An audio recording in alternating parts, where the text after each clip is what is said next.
Welcome to Nasdaq Trade Talks. I'm your host, Jill Malandrino, Global Markets Reporter at Nasdaq. We're coming to you live from SmartCon in New York City. Joining us for this segment, we have Rayhaneh Sharif-Askary. She's head of product and research at Grayscale. We're here to discuss how investors should be thinking about staking and new crypto products coming to market. It is great to see you as always, Ray. Welcome back to the show. Thanks for having me. Great to see you. Thank you. And there's been a recent wave of new crypto products that are coming to market, including the first multitude ETFs, spot Solana ETFs. How should investors be thinking about these kinds of products, and what do you think it means for the market? Yeah, so what a time to be alive, right? Since last time we spoke, we had Bitcoin, we have Ethereum, and now we're seeing diversified products, we're seeing Solana products. We were fortunate enough to launch the first diversified product, diversified ETF, Grayscale CoinDesk Crypto 5, giving investors exposure to the top 5 tokens comprising 90% of the digital currency asset class. And we have launched Solana ETF. We were the first to turn on staking, and today we just announced that we are staking 100% of the Solana. We're returning a 7.23% staking reward to investors, and we've waived our fees. Oh, that is certainly a lot of news to digest for today. So in addition to new products, Grayscale and others, recently activated staking and existing products, to your point, what was the process like, and what do you think that means for investors at the end of the day?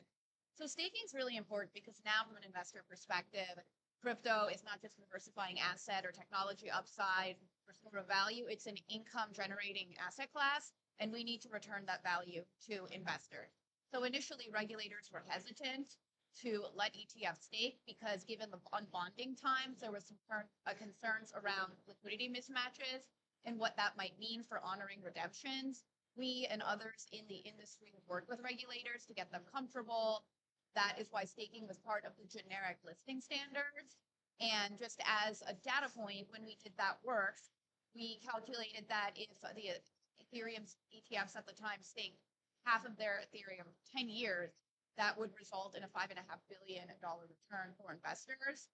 So staking is a really important new value driver for crypto investors because it's income generating.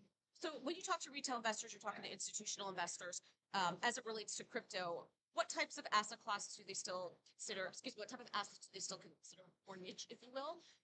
And where are you beginning to see more broader adoption?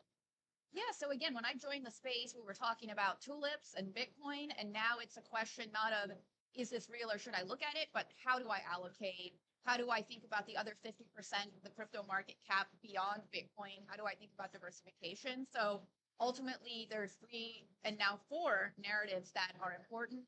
One continues to be tokens like Bitcoin, store of value, digital gold, hedge against debasement. You have the technology upside. You're basically investing at the protocol level of a new technology stack.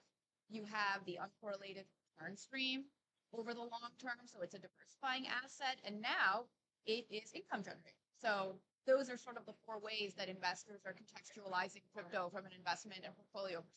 So as we look ahead to 2026, what should investors be looking at? What are some milestones you expect to see? Yeah, so I think really starting to see worlds converge. I think we've seen a lot of, banks, incumbents get involved. You're seeing incumbent players now partnering with crypto natives. You're seeing increased adoption. We are seeing developments in cross-chain composability. We're seeing better user experience. And so it really feels like everything's coming together to usher in a new era of crypto adoption. Right. Appreciate the insight. As always, thanks for joining us on Trade Talks. And thanks for joining me from SmartCon. I'm Jill Malandrino, Global Markets Reporter at Nasdaq.